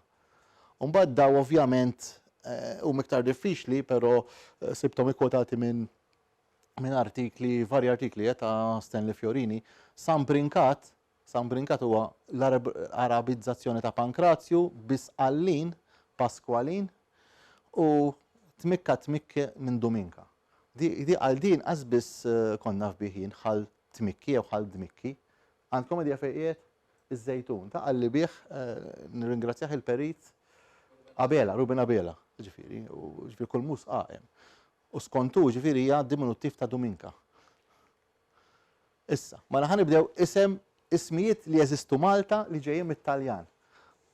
Ta' Sardina, Ansaldina, spiċċa dan llum jekk iż-żurriqiet, Wit Sardin, Ansaldino, dan huwa ċert li qed ngħid. Ġovaddu li għandha, ovvjament dawn iktar sqalli, daw jista' jkun Taljanu sqalli, ma dawn Ġovaddu da bil-d sqalli. Mbagħad tara kemm hawn Markozz, Markuzzu, Pawluzzu, Salvuzzu, Karluzzu. Dawn ismijiet ta' postijiet nerġa' ngħid, mhux qed nifinta l-ismijiet jien. U naf fejn qegħdin. Wit Markozz huwa naħa tal-Imtaħleb, Karluzzu naħa ta' Siġġiewi, Pawluzzu, Salvuzzu qegħdin għawdex. Imma dawn ovvja li għall-inqas jekk mhumiex sqallin huma tal-Italja t'isfel. Mbagħad għandna Witmeril, qed nagħmel punt interrogattiv ġej minn Marello, Ramla ta' Marozz u ta' Marozz tal-Ħanda. Dan it-tnejn ġifieri. Marozz, għandkom idea qed insaqsikom, sinċerament m'għandix fejn nagħmel Marozz, raġel mara, qasi ma nafek mhux raġel jew mara Marozz. Marozza jew Marozz tgħid? Mariros, eżatt. Il-biċċa tax-xogħol biex tara kemm diffiċli. Inti biex tkun ċert, jista' jkun li Mariros għandek raġun, imma jiena m'iniex ċert, inti tissib il xi ħadd illi jgħidlek. It-sija tiegħi u nana tiegħi kienet Mariros. Marija Rosa. Imma aħna konna ngħidula ta' Marozz. Ikun ġentili biżejjed, itik meta twildet u inti, mhux għax ma temnux biex tkun ċert, tiċċekkja fuq id-dokument tal-mamudija. Għala kemm titkun. Issa daw iktar interessanti, mela, ta' Ġarnaw din hija konvint għax ġifieri tfisser ġnien Arnaw. U Arnaw hija Arnold bil-Katalan. Qed iħalli tal-Arab mela wieħed Ġarnaw huwa wieħed ġnien Arnaw. ċert ismu mhux se noqgħod ngħid issa ma bis-saħħa tal-place names ta' Wettinger. Ovvjament, Wettinger iddokumenta u anke Stanley Fiorini iddokumenta ġnien Arnaw u ta' informazzjoni biżżejjed biex jidentifika fejn hu. Għalqa fil-Kabrej tatni l-ħiel illi ġnien Arnaw huwa l-istess post fejn illum hemm wied Ġarnaw. Allura inti tasal fil-konklużjoni loġika li ta' Ġarnaw hija ġnien Arnaw. Ardalmaw, di l-interessanti, Ardalmaw, mela Arnaw huwa bil-Katalan Arnold.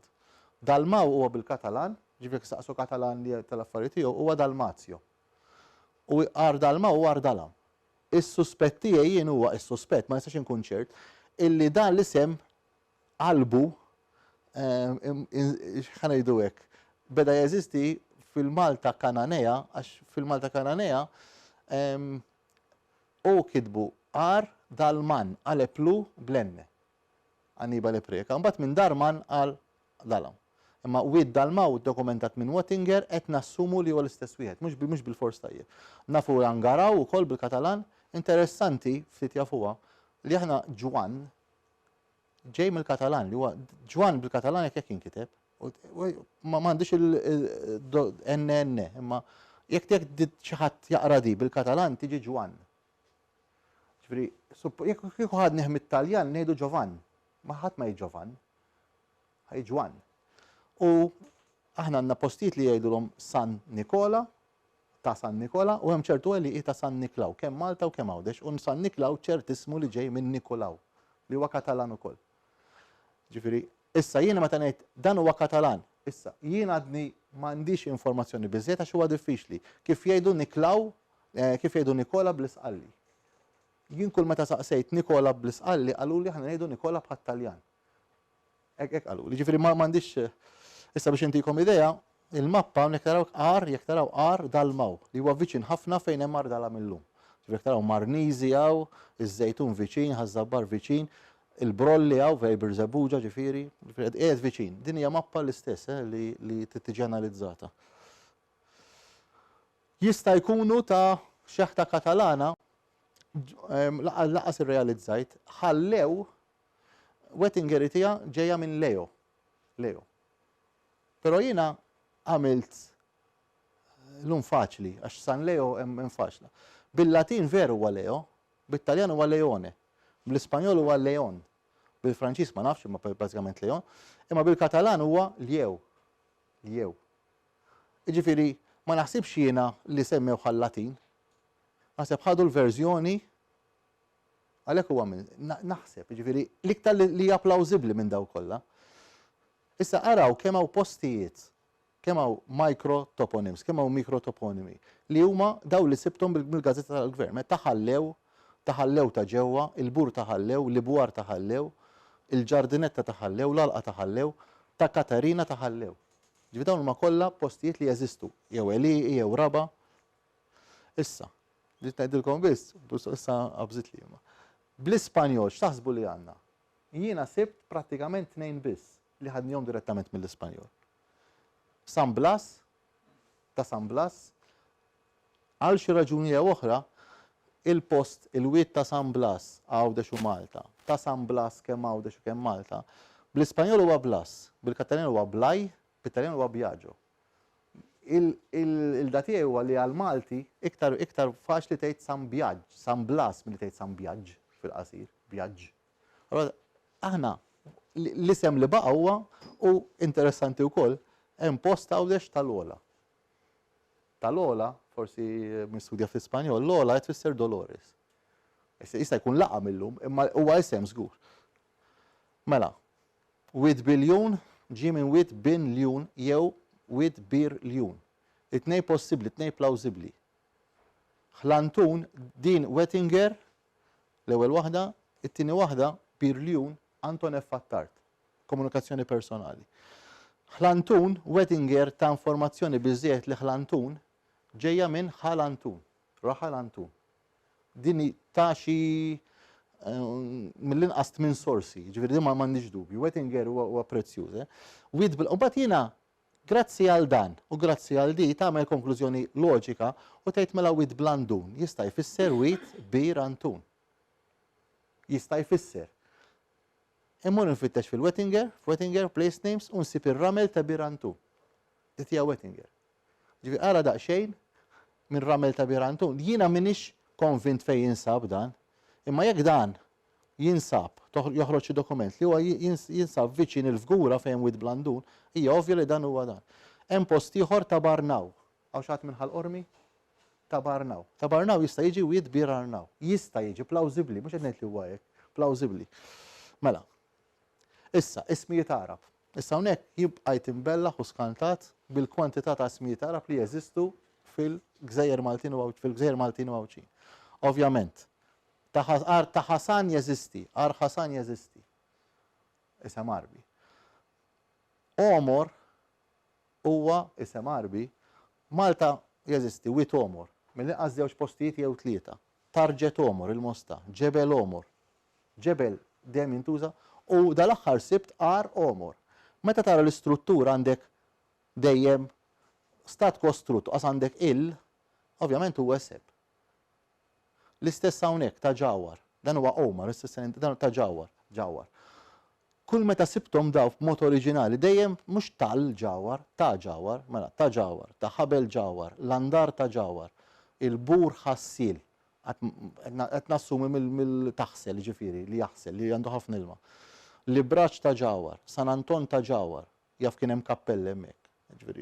Dawn għalhekk it-toponimi huma interessanti għax jgħallmuk kemm ma tafx, mhux kemm taf. Ix-Xara ta' Ġawar, ix-Xwieki ta' Ġawar.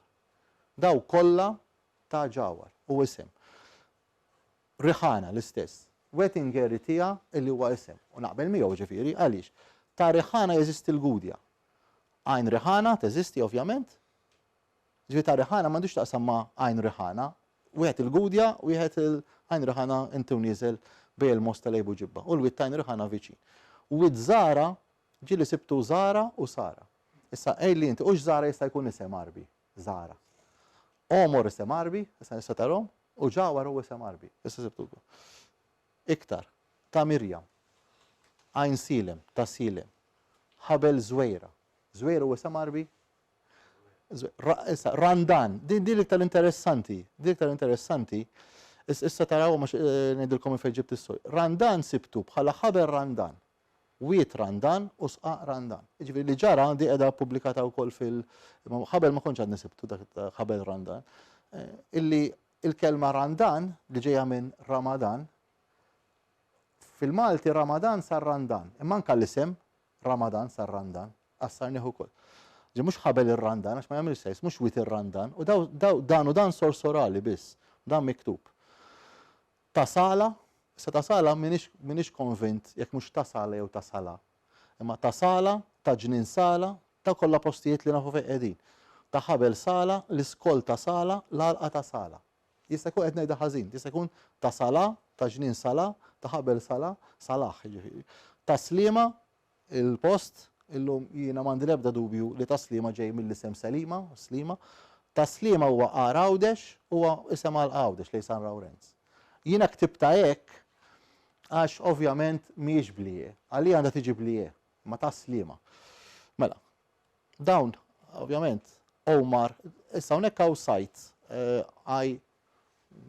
I Muslim names hemm sajt fl-internet. U daw issibhom. Dan huwa l-isem kif sibtu jien, u dan kif huwa adattat fit-toponomastika Maltija.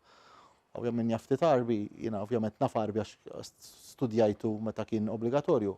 Dan huwa Omar, dan huwa Selima, dan huwa Salem, u dan hija Zuħejra. Ġifieri, u dawn huma ismijiet, dan hemm sajt, ismijiet riċenti, mhux ma morx lura. Dan hemm sajt biex issemmi isem il-bejbis, il-trabi ismijiet Musulmani. Dawn huma ismijiet. Ġawar li huwa raġel, issa dan fuq sala hemm tnejn. Transcription bl-Ingliż, transkrizzjoni sibta minuta, dan huwa Salah u dan huwa Salah. Għax għandek il-da. It-tnejn sibtom bħal ismijiet. Aktar ismijiet ara. Ziri, li jeżisti ta' ħabel Ziri wid Ziri, l-Mosta, l-lum sar wid issir. Ħofret Għajxa u ta' Għajxa, dan huwa jeżisti, din hija mappa antika wkoll li qatt ma ġiet studjata fit-totalità tagħha. Din qed taraw Villa Bettina hawnhekk, Villa Bettina, eżatt warajha, bej ħalaxa, ta' Għajxa. Għajxa huwa isem Arbi, ġifieri anke kanzunetta hemm. U mbagħad hawnhekk semmejt jiena Benajsa, insomma, Benisa, din kif nikdbu aħna imma il-pronunzjazzjoni hija ħażina, għax l-isem huwa Isa. Fil-fatt, waħda mill-affarijiet li qiegħda fuq pendenti li suppost xi darba nagħmel, tagħmel paragun bejn l-ismijiet fil-toponomastika ta' Spanja li ġejjin mill-Arab, pereżempju fi Spanja hemm post ismu Benisa. U meta sibtu l-isem huwa l-istess li jfisser Benisa, ġifieri, bin Isa, li huwa Ġesu. Ovvjament għandna bin ġemma ġebel Ben Ġorġ li ħadnieħu wkoll. U dawn huma l-ismijiet, ġifieri, Għajxa, Musa, għax Musa semma Għazi. Għazi aħna għandna hemm triq għansilem Bengazi u din Isa. Daw l-ismijiet mhux ivvintajthom jien, ħadthom minn dik il-website. Jien hawnhekk, però maħabba kwistjoni ta' ħin, mhux għandi iktar ismijiet Arab illi sibt li ġej mill-Arab, ġifieri Farzina, imma Zarguna, qed ngħidha tajjeb Zarguna. Dik sibta bħala ġifieri jiena mill-inqas nistek niftaħ iktar, però ma tiġ taġġel. Jiena nippreferi meta naraw ismijiet Arab, nippreferi pereżempju kif sibt Ġebel Omor. L-ewwel sibt Ġebel Omor, ma naqafx hemm. Omor hija l-iktar sempliċi għax ma jistax ikun xi ħaġa, ma jistax Ġebel il-Omor, imma tgħid Ġebel Omor u mbagħad Ar Omor, jekk issib post li għal darbtej fl-istat kostru tgħid mela huma deskrittivi, mela plurali miksura li huma antiki, diminuttivi, mimmati u kliem Malti qadim. Mela ħanibdew. Plurali miksura, itfla, il-plural ta' tafal, sibta.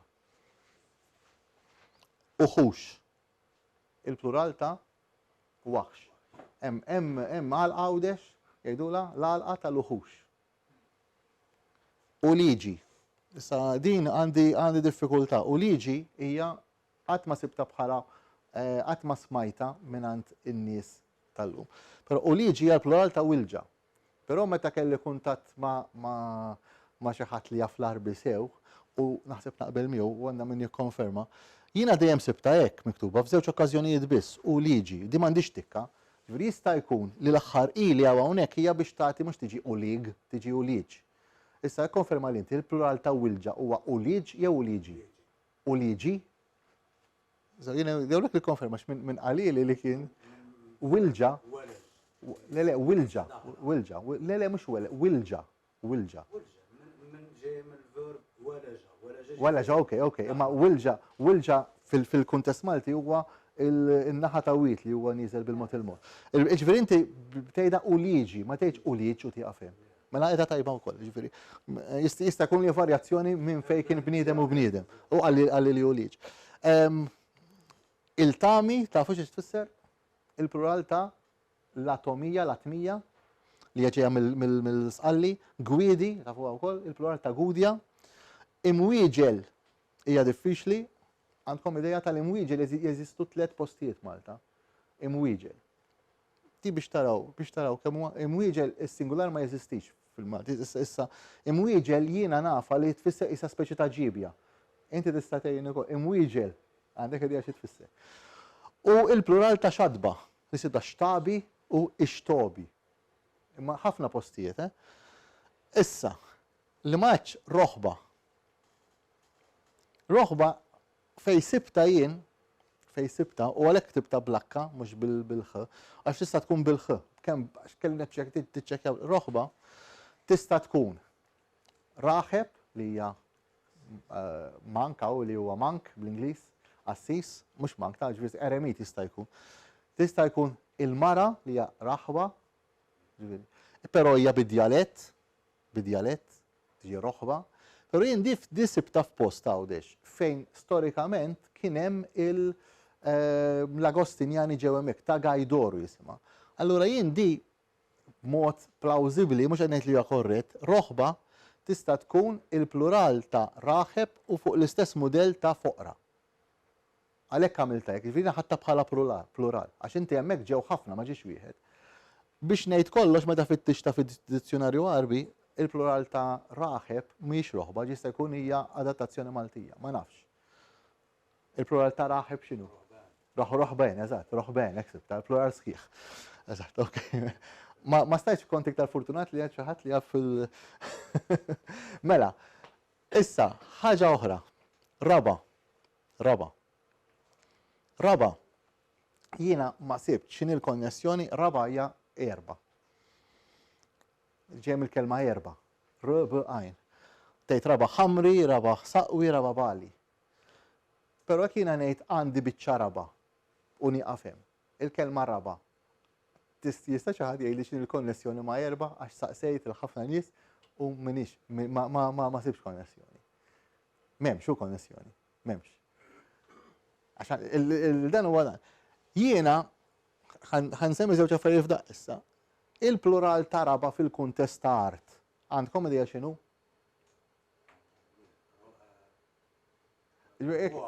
X'inhi? Rabuha, okej.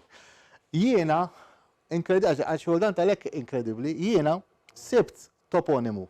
Ħanabżu għalissa. Sibt toponimu għawdex illi jgħid hekk is-sinet tal-irbiej. U bqajt imbellaħ. Issa s-sinet hija slope, għax hija kelma diffiċli wkoll, imma qed jgħid li hemm is-slope. U f'da slope hemm ħafna raba. Hekk ħatta jien, is-sinet tal-irbiej. U l-unika għall-inqas wieħed li sibt, tissawdex li tal-li fittixt, illi tfaċċat il-kelma il-plural ta' raba qed nifhimha jien. Issa, ħaġa oħra li hemm interessanti għalhekk. Hemm postijiet li jgħidulhom tal-ħamri. Għax hemm ħafna ħamrija ħamra. Jeżisti, ma nafx hekk ma jeżistix fl-Arbi, imma jeżistu bħala post il-ħmieri, ġifieri hemm tal-ħamri, allura dik li tiġi tal-ħmieri. Bl-istess post, u di s-sors orali biss, għalhekk l-importanza tas-sorsi orali, jekk inti tagħmel paragun, hemm post jgħidu tas-saqwi. Issa immaġina li hemm tas-saqwi. L-erja kollha f'għawdex biss sibta tasqawi. U ġili bidjalet tasqewi. Imma daw, kieku inti, jiena di, kieku dan ma sibtix, konnej dawn ħadu żball qalbu litri. Hekk kont ngħid jien fil-bidu. Imma meta tismaħħa minn għand bniedem imbagħad, bl-istess argument hemm post għawdex taħġieri. U teżisti blar biex iċċekkjajta jekk post fi ħafna ġebel, kelma ġebel hija ħaġar, jgħidu l-post huwa ħaġri, imkien ħaġri. Il-plural tista' tiġi tal-ħġieri. U bl-istess argument jgħid nipprova nagħti tifsira plawsibbli. Jekk flok ħadra tgħid ħadri, tista' tgħid tal-ħdieri, post għawdex ukoll. Ġifieri dawn jiena m'iniex konvint, plawsibbli biss. Irbija kienet anke flus. Viva, mela, li għandek raġun. Jien mhux qed irbija flus ukoll. Jien mhux qed nitkellem fuq flus hawn. Inti ma nistax ngħid hawnhekk ma tagħmilx sens żgur is-sinet tal-irbija, is-sinet tal-flus, bil-fors li hija l-plural ta' raba. Għallaqas hekk hija plawsibbli. M'għandix taqsam. Ma tmurx. Bħalma tgħid wid blandun, ma nistax jkun l-wid tal-blandun, ma tagħmilx sens. Issa, l-unika ħaġa diminuttivi, ma naħseb qabbista ta' l-istess plural ieħor illi għawdex bqajt imbellaħ kemm sibt, ġifieri daw ġifieri tal-eħbil li jeżisti l-ċirkewa, li jeżisti x-xewkija, u bejn xewkija u s-sannat, jafuh in-nies, però mbagħad mikrotoponimi il-bajjat tal-eħbil, il-ponta tal-eħbil, is-sis tal-eħbil, araw kemm il-Malti huwa produttiv, il-wit tal-eħbil huwa plural ta' ħabel. Ġifieri tiegħek kemm Wettinger, żammit ċantar, ġifieri. Imma tirajnija wkoll. Issa diminuttivi. Din hija waħda wkoll li jiena bqajt porzjon raba magħruf bħala it-tafla ta' Nwajtar. Fil-kontrata ta' inqamar sive ta' Gawdoru jew Gajdoru. Mela it-tafla ġifieri hija għolja imma Nwajtar. Kif toħduha intom? L-unika soluzzjoni li sibt huwa id-diminuttiv ta' Nadur. Saqsejt il-ġużikat u b'mod spontanju qallu Nadur huwa Nwajdar. Minnar ma tlu speċi dan. Ġifieri il-post araw iżbuħija intrinsika li hemm fil-kelma it-tafla ta' Nwajdar. Ġifieri it-tafla għax il-post huwa tafli, ġifieri għolja. U hemmhekk ikun hemm xi ħadd li joqgħod jassis. Għajn qamar l-istess, qamar jista' jkun isem imma mhux se nidħol fih. U lejġa, mela, lejja hija il-diminuttiv ta' qala, blajn. U lejġa d-diminuttiv ta' wilġa, swejda id-diminuttiv ta' sewda, huwa post għawdex. Dan jeżisti fej jeżisti l-żurrieq, fej wit iż-żurrieq. Da sibtu miktub u sibtu sorsorali, tal-erejjen. L-unika soluzzjoni plawsibbli jekk taqblu miegħi huwa id-diminuttiv ta' erin. Jista' jkun jew le. Erin żgħar xejdulhom, erejjen. Għar. Żgħar, mod naturali. Mela mhux għar wieħed fil-plural. Iran. Le, Iren huwa normali. Jekk huwa Iren imma żgħar. Ok. Jiena jekk jeżisti erejjen l-unika ħaġa plawsibbli hija li huwa erin żgħar, erejjen. Għax l-istess forma għandhom. U gwedja teżisti, gudja żgħira. Gwedja dawn huma kollha postijiet li nafu fejn qegħdin. Gwedja hija n-naxxar. Edha n-naxxar xija għolja ma żgħira, il-gwedja jgħidula. Għawejna tafuha, teżisti għawdex ukoll Malta. Malta ma nafux fejn qiegħda eżatt, imma għawdex nafu fejn qiegħda Kerċem. Tal-għawejna għajn żgħira. Mbagħad daw interessanti l-istess fil-ħal-qormi sibt taf ta' ħnejda, sive ta' fnejda. Jiena qed ninterpretom ħondoq żgħir jew ħandaq żgħir u fondoq żgħir. Għalkemm waħda m'għandix taqsam mal-oħra. Fondoq jiena bl-Arbi il-verb huwa to excavate. U ħondoq huwa ditch bl-Arbi, ħondoq huwa speċi. Mela, nomi mimmati ħafna, tal-mentna, fejn il-katakombi, il-mistra, il-mingba. Il-mingba għandkom idea għaliex? Il-mingba? Ġija minn minkeb, għax f'daqqa waħda d-dur. U għalhekk importanti tkun taf fejn qegħdin. L-itfla tal-mingba. Il-minżel għax tinżel, l-imġiebaħ minn miċbħa, l-imtieben, daw kollha nafu fejn qegħdin, lejn naħa tal-meliħa, naħa tal-qammieħ, l-imtieben ta' fuq.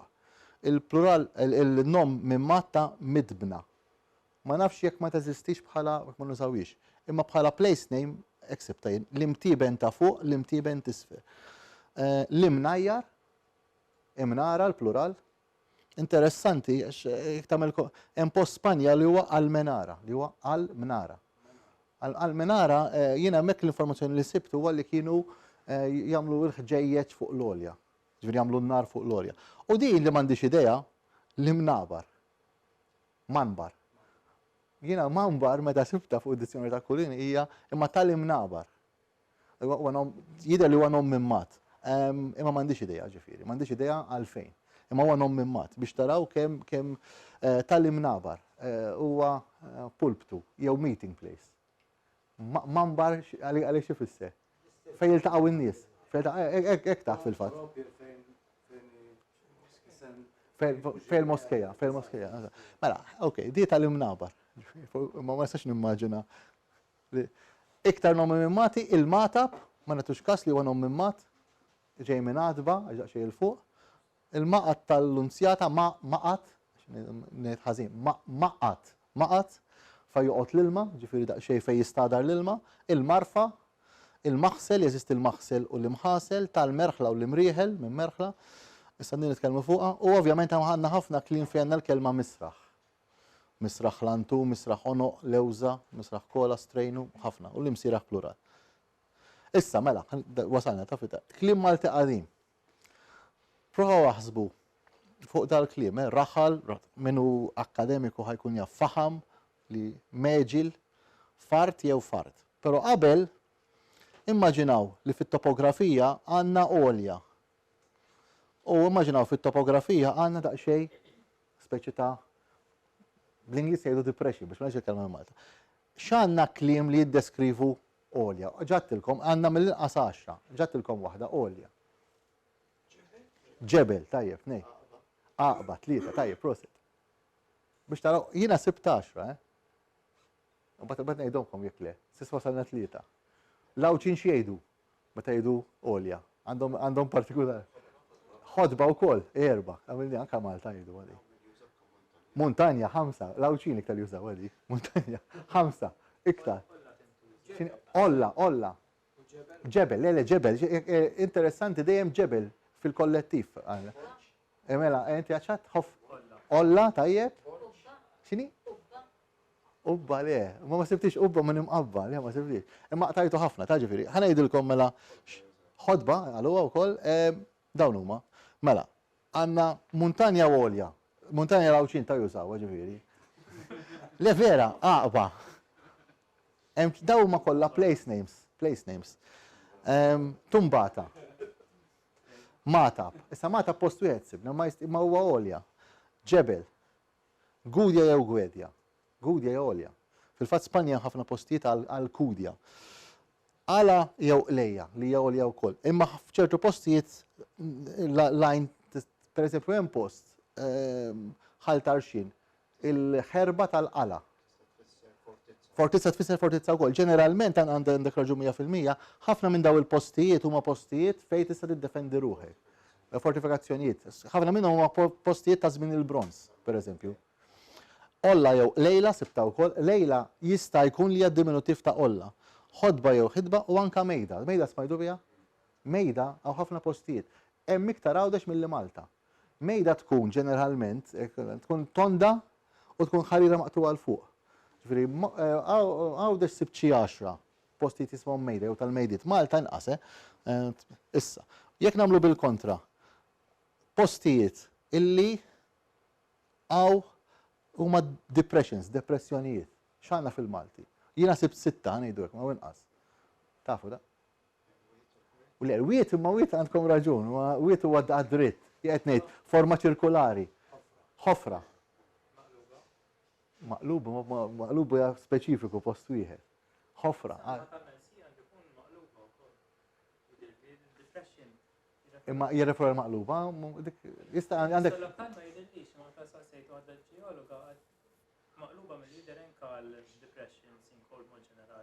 Sinkhole ġeneralment, sinkhole meta jaqa' saqaf u tifforma l-lam, bħal maqluba. Imma qed jgħid maqluba jien li qed nirreferi bħala toponimu huma. Mhux bħala isem speċifiku. Ġifieri għaw semmejtu sissa. Waħda ta' huwa żgur ta' semmejtu ħofra. Semmejtu iktar? Semmejtu għadira. Xemm iktar? Da' segwis. Biex taraw kemm huwa għani iktar il-Malti fit-toponomastika. Fondoq iktar wiet. Jiena wiet jien titkellem fuq xi ħaġa hekk ċirkulari. Mela, ħanamlu. Mela, għandna ħofra fil-plural sibta aħfar jew eħfar. Għadira jew għadir jew odor. Fa joqgħod l-ilma maqat latmija jew sibta wkoll latnija. Latnija hija l-istess. Fil-fatt min jaf iċ-ċirkewwa hemm post jgħidu l-latnija taċ-ċirkewwa. Hija sinkhole ukoll. Ġifna jew ġefna din inkredibbli jeħseb li teżisti għawdex biss. Però sibt postijiet anke Malta ġifna. Biex tifhimha din, biex tifhimha, immaġina ġifen kif ikun. Ma tafx kif ikun hekk ġifen? Allura inti għandek ġifna tkun iktar qisha bħal ġifna. Imma għawdex teżisti, il-witt tal-ġifna, jew hemmhekk jgħidulu l-ġifna. U Malta sibta ġifna u ġefna jew ġifna. U mbagħad il-verżjoni Taljanizzata pantan fejn joqgħod l-ilma. Pantano, dik sibta wkoll Malta. Mbagħad tiġi pantar għax l-ennet inqaleb erre. Mela, issa ħanibdew fuq meġil. Mela, ħanġaw morru lura. Hawnhekk. Hawnhekk. Mela, ħanibdew l-ewwel meġil. Meġil għandkom idea xi tfisser? Meġil hija s-singular ta' imwieġel. Però Malta ma teżist, ġifieri bħala isem ma ngħiduhiex għax tbidlet intilfet kompletament. Għal qasima naf il-ħadd li jgħidha. L-iktar li tersaq viċin huwa jeżisti bis-Sawdex li kemm Saracino Nglotti tiħmoċċi l-baħar u jinsib ta' mewċi l-baħar. Mewċi l-baħar. Imma mewċil tiġi minn, ġifieri bażikament għandek meġil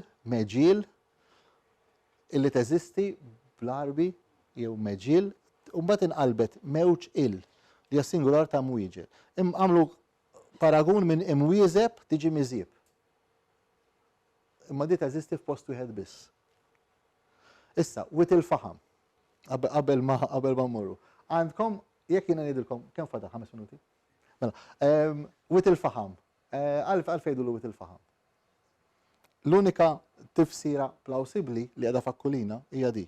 U toqgħod ukoll ikollu l-faħam miblu. Għand żewġ tifsiriet. Faħam jista' jfisser xewk jew ħatab isibuha fakkulina, ma tagħmel sens. Jekk ifisser wit ix-xewk, wit il-faħam. Fil-fatt it-tnejn jeżistu, wit ix-xewk jeżisti, wit il-ħatab jeżisti. U tista' wkoll tfisser sibta fi ktieb ta' Caruana Gatto Somier li tfisser faqqieħ mushrooms fil-Malti antik. Di l-iktar diffiċli tal-ifart u tal-ifrat, sibta fi 3 postijiet tal-ifrat kemmuna tal-fart ta' wiċċ il-fart. Sawt il-fart mhux toponimu, u ma tafu x'inhu huwa frosta. Però mbagħad sibt jien għamilt paragun ma' wiċċ ir-raba, l-uċuħ tar-raba, qatt imma xi ħaġa għandha x'taqsam ma' wiċċ il-fart. Biex jiena l-idea tiegħi hija li fart hija miktuba ħażina, ġejja minn fard li meta tgħidha diġit u hija l-parti fil-qasir ta' fardalla. Fardalla. Xi tfisser fardalla huwa għalqa fejn il-krop issir darba fis-sena. Fardalla tfittxuha fuq id-dizzjonarju hija art kultivabbli, imma art mhux daqshekk tajba kultivabbli illi tista' tieħu minnha darba fis-sena biss. Ħalli qasek hekk huwa dizzjonarji kemm akkulina u kemm issa l-iktar wieħed illi sibt affaxxinanti huwa il-post Tarkajjel Ladira.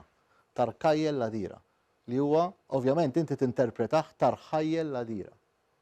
Dan huwa post viċin iż-Żurrieq. Issa Rħajjel huwa id-diminuttiv ta' Raħal, nafuha. Imma Raħal hawnhekk żgur mhuwiex villaġġ jew post tal-mistrieħ, huwa waqfa. Għax inti ma tagħmilx sens li għandek tibni l-razzett tiegħek viċin Ladira f'Ladira. Ma tagħmilx sens. Ġifieri jiena dan huwa bqajt imbellaħ huwa l-iktar toponimu li sibt fejn il-kelma raħal jew rħajjel fid-diminuttiv ifisser eżattament xi jfisser fl-Arbi, riħal, li tfisser waqfa, stop over. U fil-fatt, qed naġġel, fi Spanja hemm ħafna toponimi anke fi Sqallija, Rakalmuto, El Aral, El Ral, Rafal, jeżistu wkoll. Okay? Issa l-importanza ta' sorsi orali prattikament ħanaġġel, għax ovvjament tista' taqbad iktar kliem. Jinkixfu l-iżbalji, ikunu għajnuna siwa traskrizzjoni, għajnuna siwa fil-mappa attwali u ovvjament l-uniku sors biex ma jintilfux toponimi li qatt ma ġew dokumentati. Għalhekk importanti sorsi orali. Ideja, dawn fil-mappa antiki, il-ħodba ta' sejkla, veli ta' sejkla. Kull min saqsejt hawnhekk jien meta kulħadd qalli illi meta għamluha transcription ħallewha sejkla u sejkla. Ovvjament, għax il-k ħallewha k. Imma fil-prattika dik kellha tiġi ta' qamar. Kellha tiġi ta' sejqla, il-witt ta' sejqla. Ġifieri hawnhekk huwa żball. Għax ovvjament kormi taf li huwa qormi, imma ta' sejkla min kien jaf li huwa ta' sejqla. Ħadd ma kien jaf. Ġifieri dan huwa żball li nkixef. Żball ieħor li nkixef jiena dan huwa żball terġa' fil-mappa oriġinali, il-ponta tal-Gidin, inti taqra Gidin di, il-kalanka tal-Gidin. Grazzi għal ġużikat tas-Solvili. Ovvjament fil-mappa l-antika għamluha fl-istess mappa, dil mappa l-antika, dil mappa l-ġdida, l-istess 4 ponti. Għamluha il-ponta tal-Gidin, ma m'għamlux ġ, għax ovvjament din interpretawha Gidin. Illum nafu, ġifieri ċert, iktar minn sors wieħed, illi dik suppost kellha tiġi Ġidin. U fil-fatt tantu hekk li San Lawrenz hemm il-post tal-Ġidi, mhux tal-Gidi, tal-Ġidi. U sibtu wkoll. Ma nafx tfisser, ġifieri saqsej ma nafx tfisser. Affarijiet oħra. Postijiet, din hija l-mappa ta' 120 sen ilu, velli ta' tuta, hawnhekk dan xi ħadd għal xi raġuni oħra m'għamlux din l-istess mappa b'wieħed u ieħor. Jiena fortunat ħafna, ġifieri issa ta' ġimagħtejn ilu għandi kuntatt ta' bniedem li da għandu forsi minn dawn naħa tal-bidnija. Għandu forsi dawk il-85 sena li da jafu. Sema bih. Allura ikkonferma li da mhux żball, mhux hawnhekk ħallewh barra għax hawnhekk ħadu żball, għax inti tifhem taħseb hawnhekk ħallewh barra x'da ħażin. Imma da bniedem jiftakru. Oqtani isem ta' wiet ieħor. Ġifieri li jmiss witosforija, da l-istess qiegħed fl-artiklu. Jiena da smajtu l-ewwel darba u hekk smajtu witosforija. X'għad tisema'? Għalli fejnu ovvjament tgħid osforija xi tfisser. Imma hekk smajtu jien. Jiena fimt li hemm lajn għax għamilt assoċjazzjoni ma' osfor. Asfurija. Għalli fejnu, eżatt, għalli fejnu asfurija. Di il-mappa ta' 110 snin ilu. Imma llum sibtu ta' asfura. Illum ġifieri qed imniżżel ħażin fuq il-mappa tal-mepa llum, però kien niżżel tajjeb. Kif solvejt il-problema? Gian Franġiska Vela u jtih għajn sfurija. Fontana del Ġallo, ovvjament mhux tajba, ma tagħmilx sens, Oda Safar, Kessuona Partenza. Fil-fatt illum l-iktar kważi nikkonferma l-isfurija u isem arpi ta' Zafira fil-dar. Imma m'iniex ċert, ovvjament. Ġifieri dan huwa mbagħad jiena minnaw, inti għandek raġun li da propja suppost jismu wiet għajn sfurija. Ovvjament qassar ġiet wiet osforija. L-aħħar ħaġa da kont għaddej fil-wiet hawnhekk darba tafu fejn hu dal-wiet wiet il-qasel meta għadu ma dar it-tratt li tawni l-istess nies li għattilkom din jagħmel barumbara, dan huwa l-parti tal-wiet li għadu ma nqeritx għax illu ma nqered barriera. U meta kont hawnhekk għaddej jiena b'mod l-iktar straordinarju nara bniedem ġej maġġel u jiena saqsejtu għalli jista' jkun. Kważi kont qiegħed ħanejdu hekk. Niċċajta miegħu.